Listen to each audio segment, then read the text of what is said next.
Iluhan sa mga balita sa Saturday 47. Mga personnel sa Cebu City Emergency Operations Center gipatutok una sa anti-dengue operations. Dakbayan sa Mandawin nagtinguha nga mamahimong drug-cleared city karong tuiga. Laing hugna sa aumento sa gasolina ay patuman karong simanaha. Kapulisan mopahugot sa ilang pagbantay sa sunod-sunod nga pagpangawat sa metrosan sa tubig. Sugbo, Kabisayan ug Mindanao, Pilipinas ug katawhan kutos maabot sa tong Sibya sa tibuok kalibutan mayong hapon. Live kita karon sa CCTN Channel 47 ug kini ang tulumanon sa nagunang kasayuran nga angay natong masayran. Ako si Dennis Tabar. Tulumanon sa patas ng mga balita ug opinyon. Ako si Danica Caballes. Kini ang Saturday 47.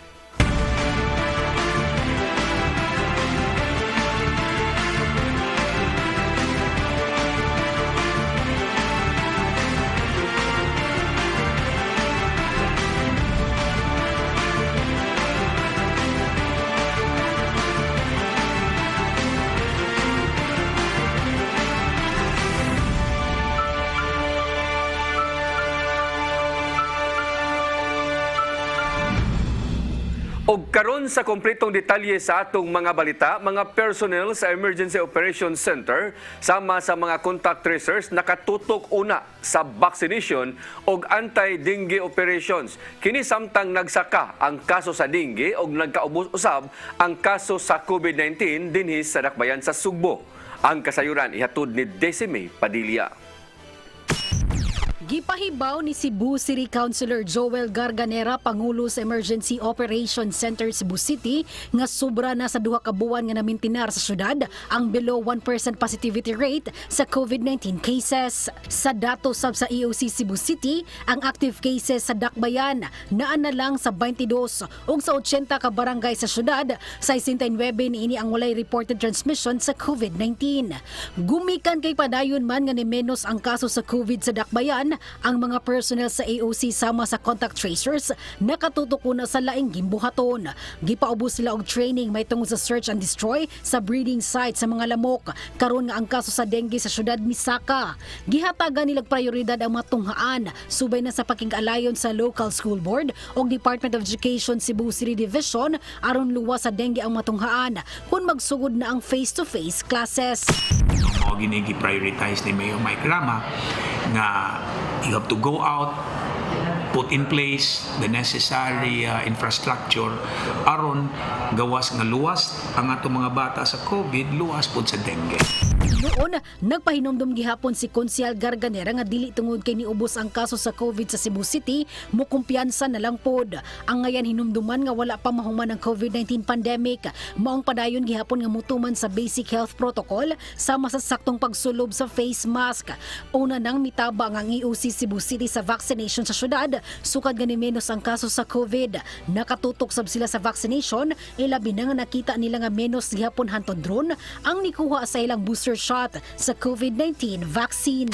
Sa ato dili mo na atong ipangampanya gyud nga dili lang ka magpaabot ta og 6 ka buwan, no? Bisag 3 months pwede na ka magpa-booster shots. In fact, ang second booster pwede naman gani, no? Karong adlaw ang EOC nami ron sa San Jose, nami ron sa Banilad, amo ginanggi adto ang kanang mga suksok nga lugar nya among i-prioritize gid ron ang between 5 to 11 and 12 to 17. That is also in preparation sa kaning face-to-face class, pero ang kaning among mga purok na mga vaccination mudawat gyapon tag adult and as well as booster dawat gyapon. Gibugatan ni Garganera kung pananglitan nga musaka man ang kaso sa COVID sa Cebu City, andam ang ilang buhatan tungod kay nasayod naman sila ingon man ang katawan sa unsay buhaton. Decime Padilla, CCTN News. Mandawi City Health Office o Department of Health nango sa pagpahigayon og misting og education campaign batok dengue sa barangay Mantuyong kaganinang buntag. Ang dakbayan ng ikatulong nga LGU sa Rehiyon 7 nga adunay pinakataas nga kaso sa dengue sa dato sa Resu 7. Ang kasayuran ni hatod ni Mary Rose Sagarino. Nangu ang mga sakop sa Mandawi City Health Office, Department of Health ug mga opisyal sa barangay sa pagpahigayon og misting sa barangay Mantuyong kaganinang buntag. Kini aron sa pagpatay sa mga lamok nga nagdaog dengue. Si Percy Mendoza Pungasi, CHO Dengue Coordinator nagkanayon nga ang misting gipahigayon usab sa laing mga barangay. Ang City Health Office nagbutang usab og larvicide sa mga kanal ug water storage containers. Nagkuha usab sila og sample sa mga nagpundong tubig aron masusi ang presensya sa larvae. Gawas niini, nipahigayon usab sila og education campaign bahin dengue. Manglimpyo gitas ato ang tagsa-tagsa panimalay. So nakita nato diri nga ang mga kanal nagi stagnant water. Ang uban nag-stock para bubo sa ilang tanom. So at manghihangyo sila nga ug mag-stock man tabunan ang sad yun. And then kung naagid sa sugar fever ang tao masakit na seek early consultation.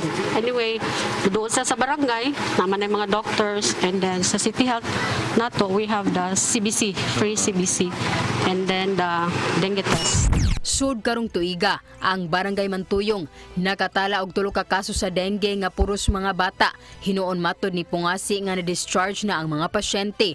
Sigo ni Consel Brian Sanchez sa barangay Mantuyong, gawas sa education campaign, ni pahigayon usab sila og cleanup drive.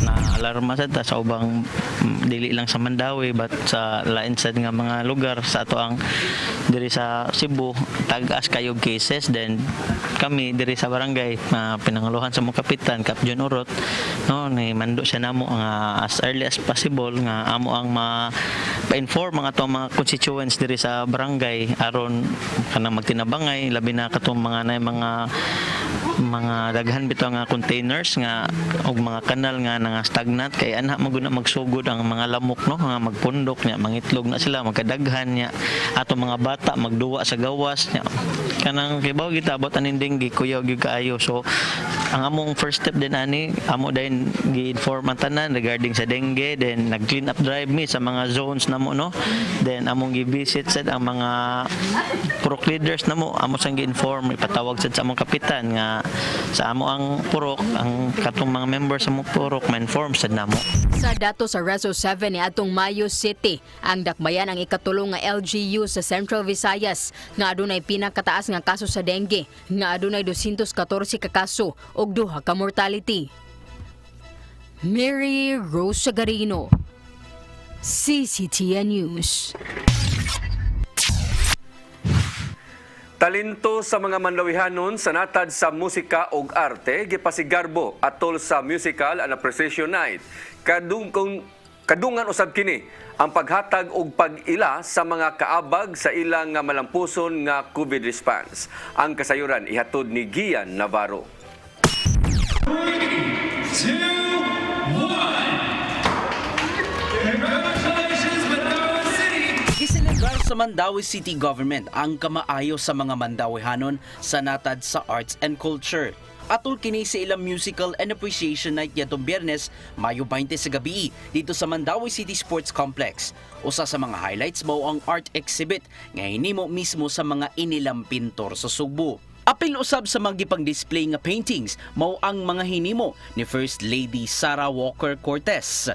Matod ni Consel Marie Imalin Cortez Zafra nga human sa mong exhibit, ibutang nila kini sa City Hall aron makita sa tanan. For now, we're doing an exhibit. However, if there are really people who want to purchase the artworks, no, they can talk directly to the artists. So sila na ang mag-negotiate, ana. Samtang ipasigarbo at ubangan sa mga bisita ang musika gikan sa mga inilang Mandawihanon.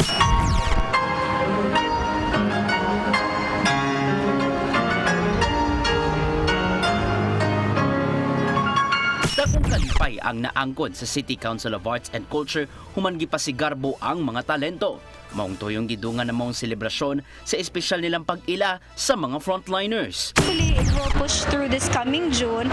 Nga, these artworks will also be shown na sad siya for some of the guests who are coming here from the Middle East. Samtang ipasalamatan ni Mandawi City Mayor Jonas Cortez ang mga frontliners nga nakikumbate sa COVID-19 pandemic. Gituno nila ang mga plaque of appreciations ngadto sa ilang mga partners atol sa ilang kasaulugan. Alang niya, Sila ang nakahatag og dakong kontribusyon ilabi na sa ilang kampanya sa pagpamakuna batok COVID-19. Kay numdumang niabot na sa 92% ang vaccination rate sa mga Mandawayhanon nga may labing taas lukop Central Visayas. We actively engage recently in our mid-year cultural summit programs and activities. And we bravely face the future, embracing the new normal. Kabahin ang Musical and Appreciation Night sa ilang mid-year cultural summit ug National Heritage Month. Gian Navarro, CCTN News. Hingpit ng nahimong operational ang birthing home sa Barangay Paho sa Dakbayan sa Lapu-Lapu karong adlaw. Ang maong pasilidad gigahinan og 400,000 pesos nga pondo.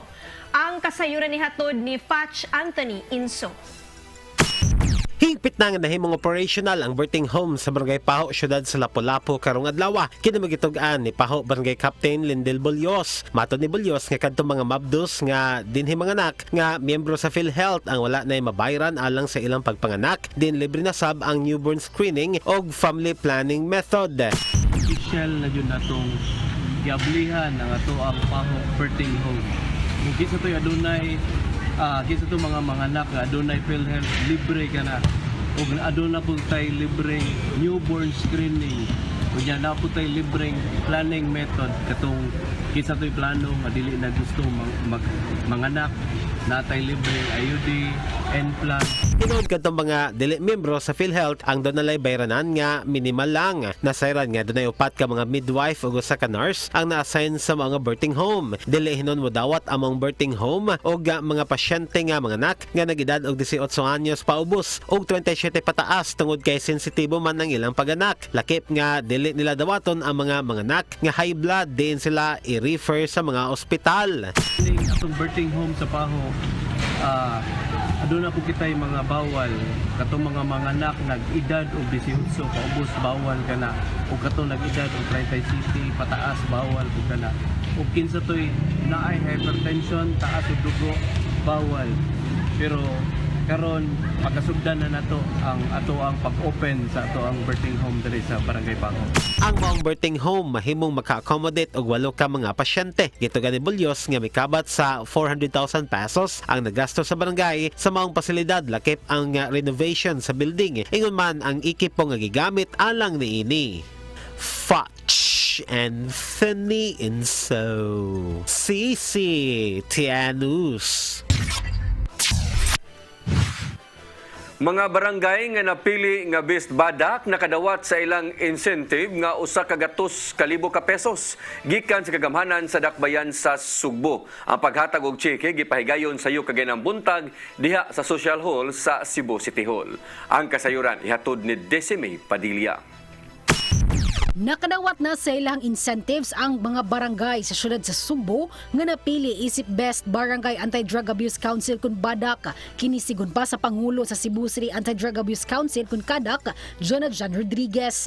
Nasayran nga napulo ka barangay sa Dakbayan sa Sugbo ang napili nga Best Badak nga gilangkuban sa Sudlon 1, Santo Niño, Sinsin, Sapangdako, Sudlon 2, Parian, Tuong, Basak Pardo, Mabini ug Luz. Ang maong napulo ka mga barangay pasidunggan ni atong buwan sa Nobyembre sa miaging tuig apan una lang nakadawat sa ilang 100,000 pesos ka incentive ang barangay Mabini ug Sapangdako kay dunay mga kalangay sa pagproseso niini. Matod ni Rodriguez nga uban sa Department of Interior and Local Government kun DILG Cebu City ug Philippine National Police gideliberate yun nila pag-ayo ang pagpili og Best Badak. Usa sa kriteria nga gihatag sa DILG mao nga ang barangay na drug cleared, dunay active community-based drug rehabilitation treatment ug uban pang rekisitos. Actually 10 man ni sila kabuok yun na awardan na ni nato sila pag November during sa ato ang culmination activity sa ato ang drug awareness month. However kaning atong gi-turn over ang kato nila mga cash incentives. Noon, sa napulo ka barangay ang sinsin wala pa makadawat sa ilang incentive sa rason nga dunay mga kakulian sa ilang mga dokumento hinuon giproseso na kini karon. Gihulagway ni Rodriguez kay importante gyud nga tutukan ang problema sa droga tungod kay dili lang ang tawo nga nagumon sa ginadiling drogas ang makarecover apan apil na sa bangihang pamilya ingon man ang komunidad. Importante gyud gahapon ang tutukan nato ang problema sa droga. Please be reminded nga kung usa ka drug addict maka-recover, the family will recover. It's not only the family that will recover, it's the community as well that will recover. So that's the importance of giving focus to this problem. Yes, si May Padilla, CCTV News. Mandawi City Anti-Drug Abuse Council malaumon nga madeklarar nga drug-cleared city sa ikatulong quarter ning tuiga. Laing barangay sa Dakbayan na deklarar nga drug-cleared sa PIDEA 7. Ang kasayuran ni hatod ni Mary Rose Sagarino. Malaumon ang Mandawi City Anti-Drug Abuse Council kon kadak nga madeklarar nga drug-cleared city ang Dakbayan sa ikatulong quarter sa tuig. Yes, I am very positive the way things are going murag within the year. Taas rating ngayong December, among target is September. Nga 27 ka barangay ma-drug clear. Ang Dakbayan aduna nay siyam ka mga barangay nga nadeklarar nga drug cleared. Human na declared ang barangay Basak ni atong Biyernes sa Regional Oversight Committee on Barangay Drug Clearing sa Philippine Drug Enforcement Agency sa Central Visayas. Anaa sa kapin sa isinta ka mga drug dependents ang na-account sa barangay Basak. Gawa sa barangay Basak, ang laing drug cleared barangay mawang Paknaan, Kasili, Tabuk, Upaw, Bakilid, Tawason, Tingob ug Subang Dako. Programa ni President Duterte, effective gyud kaayo. Ang mga tao kung kita sa gani nato sa kita mismo sa kadalanan sa kagabion, dili na magyud kay kuyaw no, dili pas unang mahadlok itang mo ka og gabi. So naagyud ang nag-epektong maayo ang programa The War on Drugs ni President Duterte. And I hope that the next administration will continue this war on drugs. Matod ni Ruiz, aduna pay laing 5 ka mga barangay nga mopaubos og deliberation sunod buwan. Ang Dakbayan adunay 20 city ka mga barangay. Mary Rose Sagarino, CCTV News. Moabot na ngadto sa 1,215 ka mga barangay dinhi sa Central Visayas ang nadeklarar sa Regional Oversight Committee on Barangay Drug Clearing Program nga drug cleared barangay. Sukad usab gisugdan ang programa, nakadeklarar na usab sila og 116 ka mga barangay nga drug free.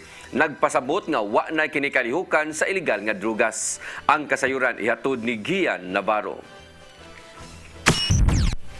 Sa 48 ka mga barangay nga drug cleared na ang labing daghan nga naa sa lalawigan sa Bohol nga dunay 37. Gisundan kini sa probinsya sa Sugbo nga dunay 6, 4 sa Negros Oriental, samtang usa sa Dakbayan sa Mandawi nga giilang urban city kini mao ang barangay Basak. Adunay 3 ka mga munisipyo sa probinsya sa Sugbo ang nadugang sa duha nga gideklarar usab nga drug cleared. Kini mao ang Madridejos, Isla sa Bantayan, Santander, amihan ang dapit sa lalawigan ug San Francisco sa Isla sa Camotes. Matod ni Lea Alcantara, ang Information Officer sa Philippine Drug Enforcement Agency 7, nga ang 3 ka lungsod nga gideklarar nga drug cleared ang tananini nga mga barangay drug cleared usab. Dugang panini nga ang mga bag-ong barangay nga gideklarar nga drug cleared nakahatag og igong gibug-aton nga angayan sila sa mong status tungod kay ang tanang drug personality sa ilang dapit ang ilang na account.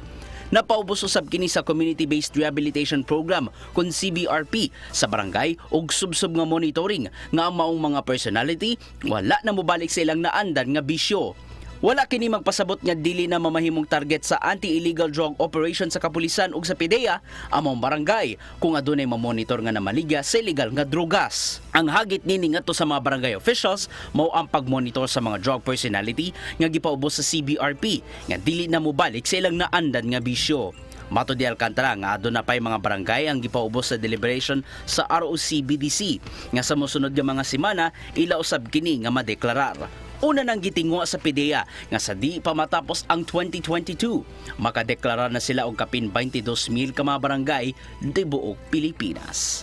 Gian Navarro, CCTN News.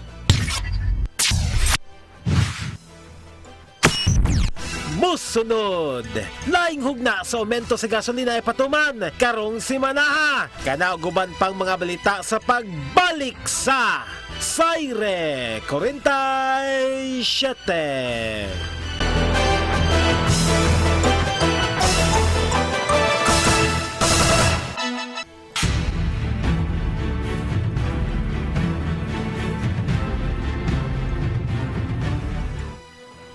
Balik sa atong mga balita, honorarium sa tanan nga ni serbisyo sa milabay nga eleksyon ihatag na sa Commission on Elections Cebu City sugod ugmang adlaw.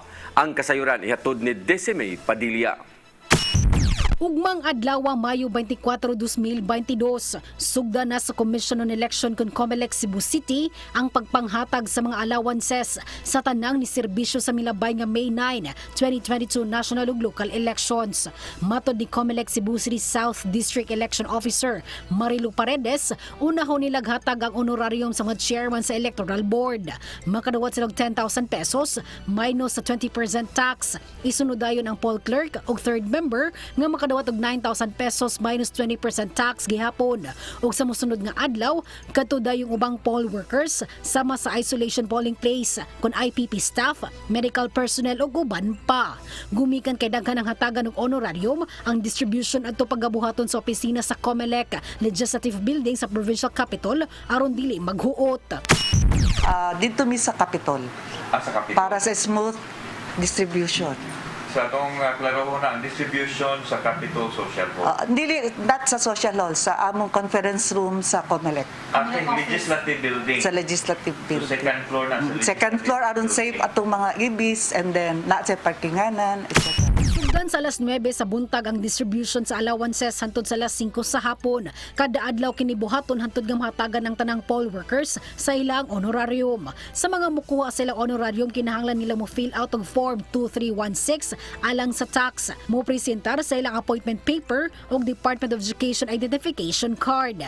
Giklaro ni Paredes nga dili pwede lain ang mukuha gawas lang kung ang hataganan og honorarium na ibalidong rason sama sa ospital apan ilahag yapon kining pangayon og authorization letter og ID. Dili pwede kay basig not unless kanang ano jud na jud siya valid reason like na ospital or na ospital, and then kinahanglan big authorization letter. Authorization letter. Proof his ID. Samtang sa pagkutlo ning maong balita, wala pa'y mga kandidato nga nidaog og napildi sa milabay nga piniliay. Ang nakasubmit sa ilang Statement of Contributions and Expenditures kun SOSE. Nagpahinumdum ang COMELEC kanila nga musubmit na niini, ilabi na karong Hunyo 8 ang deadline. Kadtong nga pakyas og submit, dunay mga sanctions nga ipahamtang. Sa nakadaog, apan wala ni submit, hayan dili makalingkod sa katungdanan. Ug kadtong mga napildi og nagplano nga mudagan pag-usab, dili mahimo kay wala man nakasubmit sa ilahang SOSE. Decime Padilla, CCTN News. Mga election materials sama sa tarpaulins, gihimong bag sa mga kawani sa Manpower and Human Development Training Center sa syudad sa Lapu-Lapu. Kini aron sa pagproteher sa kalikupan o garon maminusa ng mga basura nga malabay gikan sa mga election materials. Ang maong proyekto, ideya ni Congresswoman-elect Cindy King Chan. Matod ni Remedios Dungog, trainer sa maong pasilidad nga kini gihimo aron mapuslan pa ang mga tarpaulins nga gigamit sa miaging piniliay ug aron dili ra kini mahimong basura. Gidugang ni Dungog nga kini magsilbing panginabuhian usab tungod kay mahimo nang mabaligya ang maong mga bag. Kailangan lang ni sa kuan ba sa tarpaulin niya. Mabitay mo tayo sa adjust niya. Kadang pwede ra o kadang pangmaon ng mga tarpaulin ay mga bag niya. Tingnan sila, okay ba ko naman yung bag siya? Okay kayo kay adara ng para man sa makina. Lauman sa mga motorista ang pagsaka na usab sa presyo sa gasolina og 4 pesos sugod karong simanaha. Base sa pagbanabana, dungagan og 4 pesos og 10 centavos hangtod na sa 4 pesos og 50 centavos matag litro sa gasolina. Apan dunay rollback usab sa presyo sa krudo, diin minusan kini og 2 pesos og 30 centavos hangtod na sa 2 pesos og 50 centavos matag litro. Samtang kuhaan usab og 2 pesos og 50 centavos ang presyo sa matag litro sa kerosene. Suma pa niini nga nakaingon sa pagbag-o usab sa presyo sa lana, mao ang pagsugod na sa driving season sa Amerika ug ang pagluag sa lockdown nga mga restriction didto sa nasod sa China.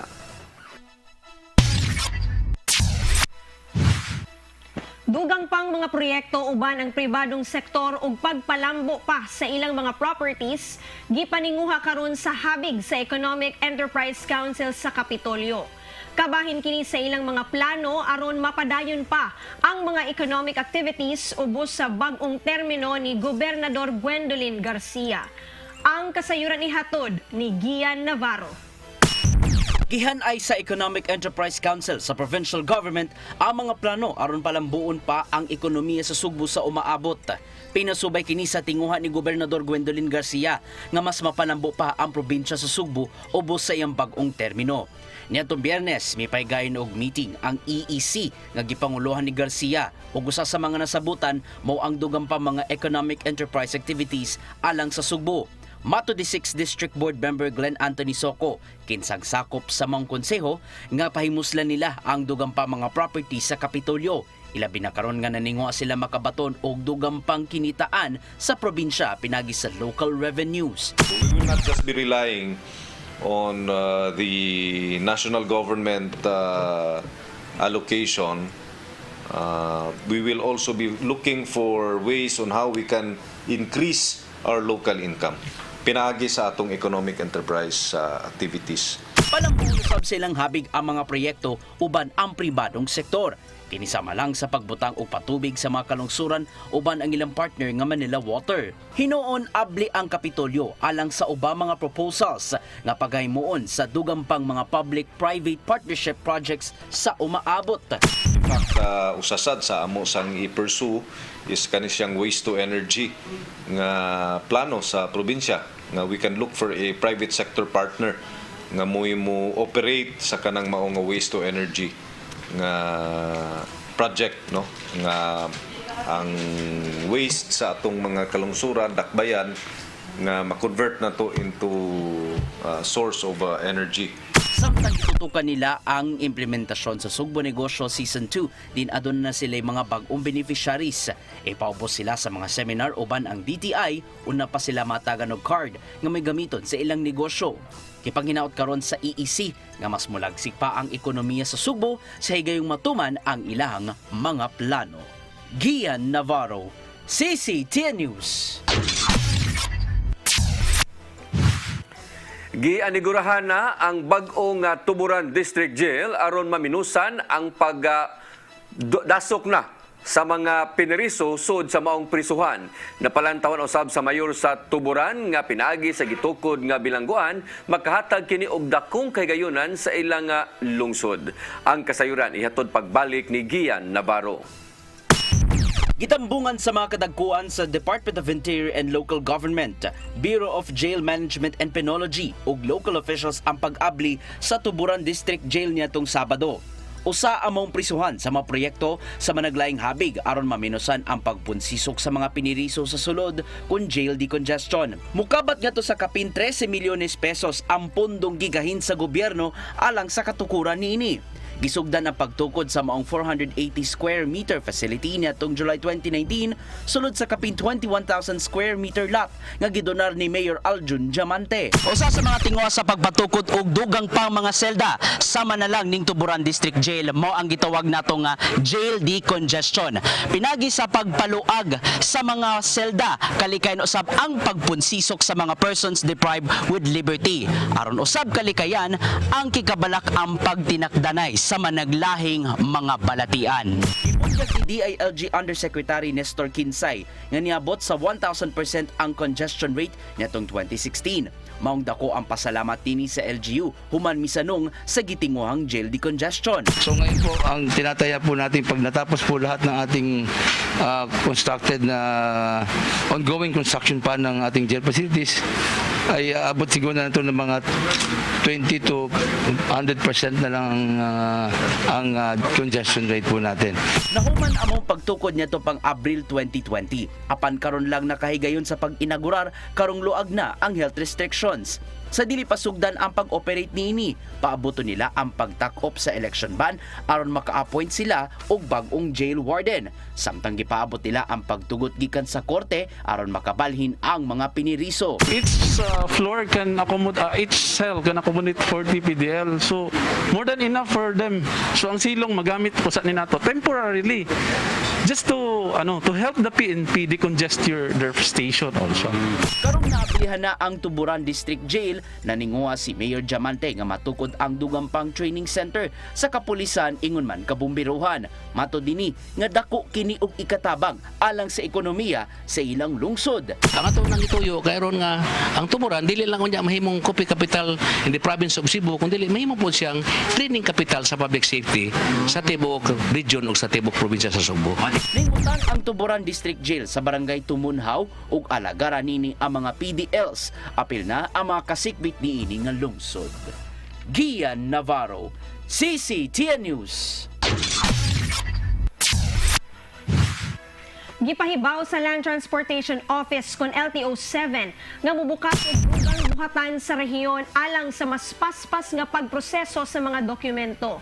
Si Presidente Rodrigo Duterte mipirma sa Republic Act 11743 ug RA 11741 alang sa pag-establisar og bag-ong LTO District Office sa mga lungsod sa Alcoy sa Southern Cebu ug Liloan sa Northern Cebu.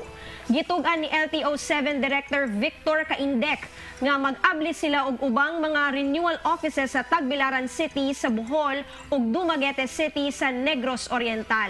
Sa mga plates, matod ni Caindec nga aduna sila'y libuan ka mga plates nga pabiling wala makuha diha sa ilang stockroom ug nahibong nganong wala pagikuha sa mga dealers o sa mga tag-iya ni ini. Giklaro ni Caindec dili nila mahimong i-deliver door to door ang mga plates kay wala sila'y pondo alang ni ini. Kagamhanan sa siyudad sa Lapu-Lapu ni pirma og Sister City Partnership Agreement sa usa sa mga lugar didto sa nasod sa Japan. Kiniaron pagpalig-on pa sa ilang relasyon sa duha ka mga lugar. Ang kasayuran ihatod ni Patch Anthony Inso. Ni pirma og Sister City Partnership Agreement ang kagamanan sa syudad sa Lapu-Lapu ngadto sa lungsod sa Awaray sa nasod nga Japan. Si Mayor Junior Dahong Chan ang nirepresentar sa syudad sa Lapu-Lapu samtang si Mayor Yotaka Kuni ang nirepresentar sa lungsod sa Awaray. Ni padayag hinon sa iyang kalipay ang Japanese Mayor sa mga partnership human iyang nakita ang manindot nga lugar sa historical city sa Lapu-Lapu. Gi-welcome hinon ni Chan among Japanese Mayor uban sa laing upat ka mga opisyal sa mao nga lugar. Gawas ni ini ni pasundayag usab og video clip ang syudad sa Lapu-Lapu nga nipakita sa mga manindot nga tourist spots o gisaad siyan nga iyang isuroy sa maong mga dapit ang mga Japanese officials. Human sa partnership signing ang duha nagbinaylo ay usab og mga regalo. Patch Anthony Inso, CCTN News. Musunod, kapulisan mopahugot sa ilang pagbantay sa sunod-sunod nga pagpangawat sa metrosan sa tubig. Kanauguban pang mga balita sa pagbalik sa Saire 47.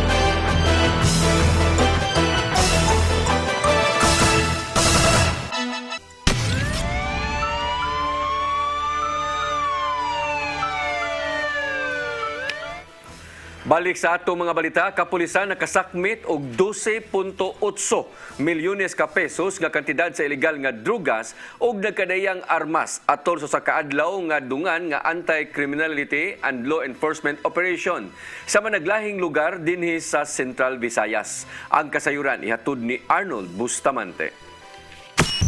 Dili mo minus 12.8 milyones ka pesos ka balor sa illegal nga drugas og nakalain-laing matang sa armas ang nasakmit sa Police Regional Office 7 atol sa kaadlaw nga synchronized anti-criminality law enforcement operation kun sa Cleo. Nagsugod ang operasyon sa tanang unit sa kapulisan atong alas 12:01 sa kadlawon sa adlawng Sabado ug natapos kini sa alas 12:01 sa Domingo sa kadlawon. Sa datos sa gipakita sa Piero 7 nakadakop ang kapulisan og 604 ka mga personalidad nga nalambigit sa pagpamarigya sa illegal nga drugas, nagtinero og armas, illegal nga sugad ug uban krimen. Mato ni Police Brigadier General Roque Eduardo Vega, hepe sa Piero 7 nga nakaserve ang iyang mga sakop og 206 ka mga warrant of arrest ug nakalusad sila 411 ka mga operation sa illegal gambling, illegal drugs ug loose firearms tibok Region 7.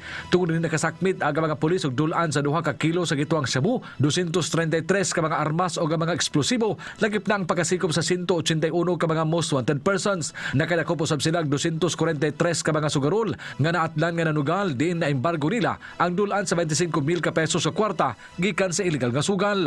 Ang labing daghan nga nakasakmit sa illegal nga drugas mao ang Mandawi City Police Office nga doon kapin sa 1 ka kilo nga gituang shabu nga magkantidad ng tanan sa kapin 6 milyones ka pesos. Samtang sa sudid sa Sugbo, mabutusab sa kapin 1 ka milyon ka pesos nga balor sa illegal nga drugas ang ilang nasakmit sunod lang sa 1 ka adlaw. Mato ni Police Lieutenant Colonel Maria Teresa Makatangay, Information Officer sa Cebu City Police Office, nga dili kalimod nga ang problema sa illegal nga drugas sa sunod pabiling nga kung hagit kanila. Apan dili na kinisama kaniadto sanglid kadto nga mga notado ug dagkong drug player, nahipos naman human gihingusgan pa ang kampanya batok sa illegal nga drugas.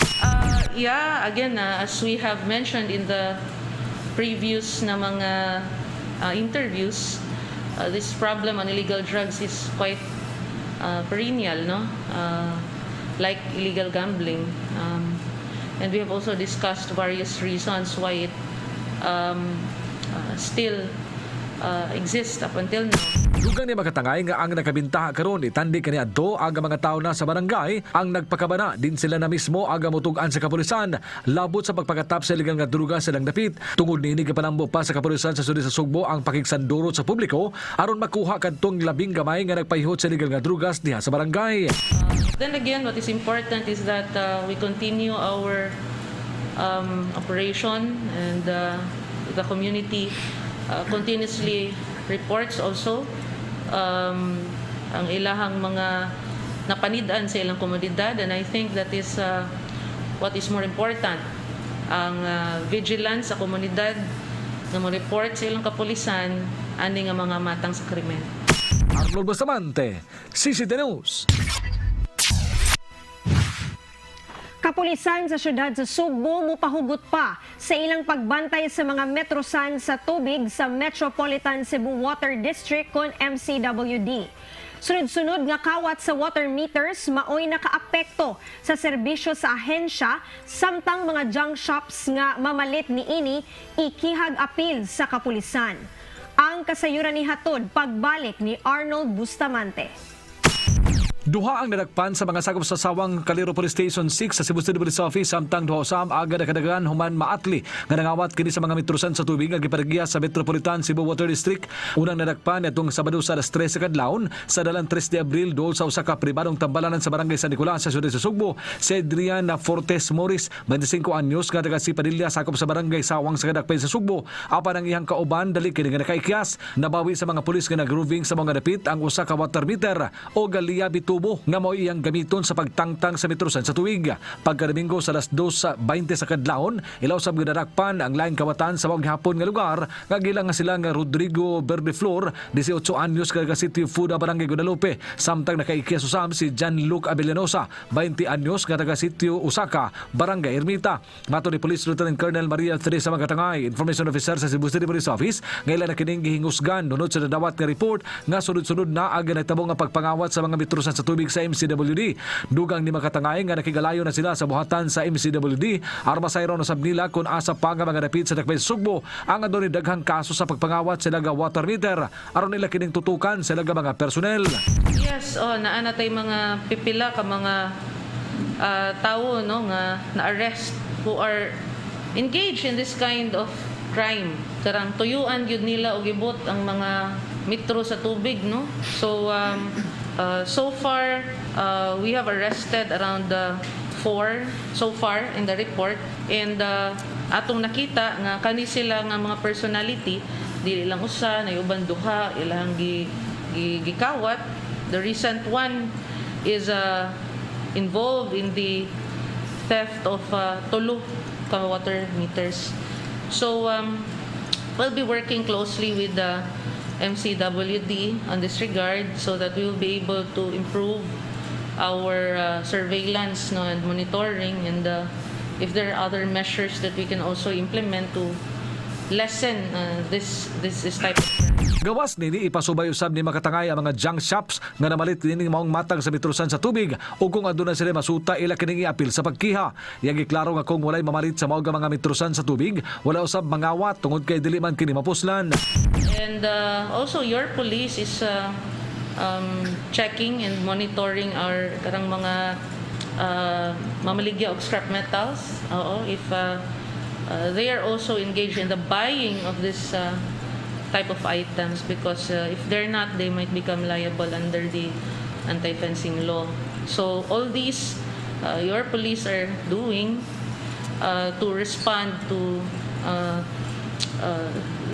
this current predicament by our MCWD. Gumikan sa maong sunod-sunod nga insidente, pahugtan pa karon sa kapulisan sa sudid sa Sugbo ang ilang pag-grooving sa mga hilit nga lugar nga mao'y paborito sa mga kawatan. Arnold Bustamante, CCT News. Pulis nga sakop sa Tagbilaran City Police Station sa Bohol Police Provincial Police Office nga nag-viral sa social media tungod sa iyang pagkukod sa motorista nga milikay sa checkpoint niadtong Mayo 4 gipasidunggan sa PRO7 subay sa ipakita niini nga kinaiya nga mapalulibon. Ang kasayuran ihatod ni Mereros Sagarino.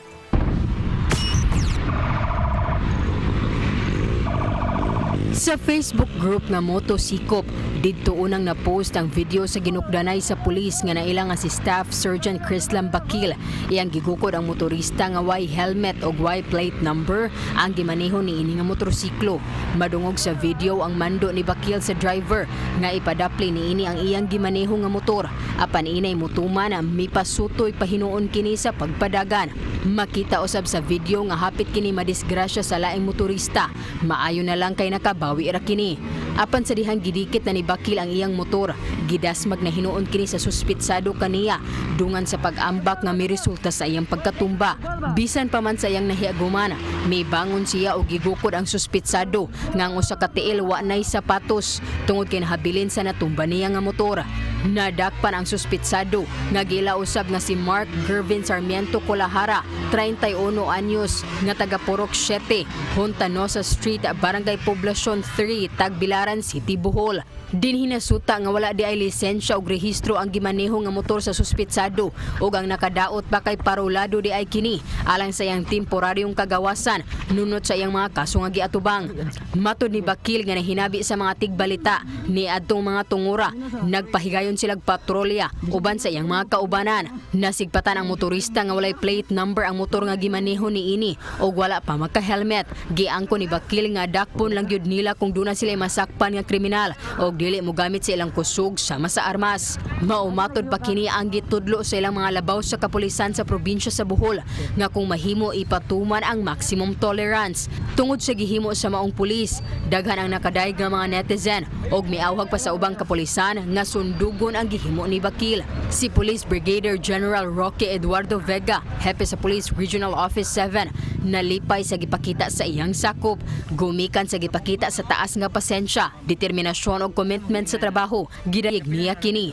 Si Bakil, 33 anyos, lumad nga Kulambugan, Lanao del Norte, misud sa police service ni adtong 2011 o sa nakamahan sa 2 anyos ni ining anak nga babay nga iyang gisaaran nga hatagan og maayong kaugmaon sa tinarong nga paagi. Nahimong sakop sa Motorcycle Anti-Street Operatives Conmasco sa Tagbilaran City Police Station si Bakil ni adtong tuig 2016. Tanan ni ini nga lakaw matag adlaw, iya kining i-record gamit ang iyang camera aron kadtong mga nakalapas sa balaod trapiko sa Tagbilaran City nga mulalis iyang mapakita unsay nahimo ni ini nga kalapasan. Naanad na usab nga iyang tudluan ang mga madakpan sa traffic violators aron mosunod na kini panahon nga mogamit na sila sa kalsada sa Tagbilaran.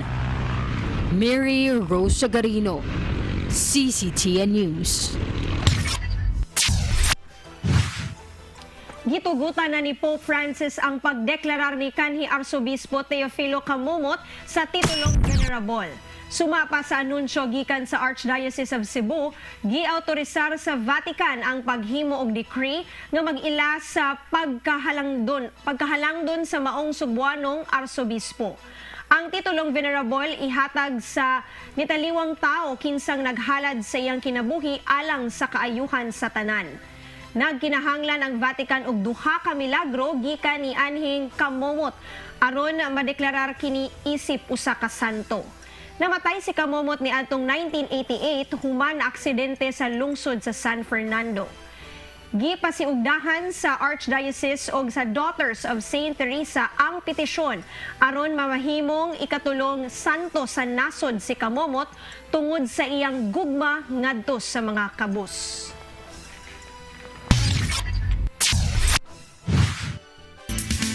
Lamdag, uban ni Tatay Dodong Limchua. Kitang tanan, nangandoy nga makabaton og usa ka higala matinud-anon ug sincero. Kanang muunong gayud kanato ug magpakabana kanato sama sa kaigsoon. Talagsaon o pangitaon gayud ang matang sa higala nga ingon nini. Ug pipila lang ka ang makabaton o higala nga sama nini. Apan, ang maisip na itong greatest friend of all time, wala kundi si Jesus. Kung ikaw mituo sa langitong amahan, o midawat siyang pulong, o gidawat mo si Jesus, diya sa imong kinabuhi, siya dili gayud mo biya kanimo. Siya ang imong kalipay, kalinaw, o imong kusog sa mga panahon, sa imong kalisdanan, siya munong kanimo. Gani, iyan ang ipamatud-an ang iyang gugma nga way kinutuban, pinagi siyang kamatayon diya sa cross alang sa imong kaluwasan. Mga igsoon, mo kini ang atong lamdag karong adlaw. Daghang salamat. Shalom.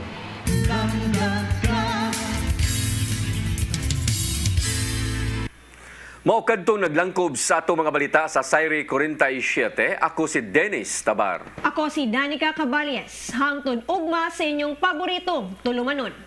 Sayre 47.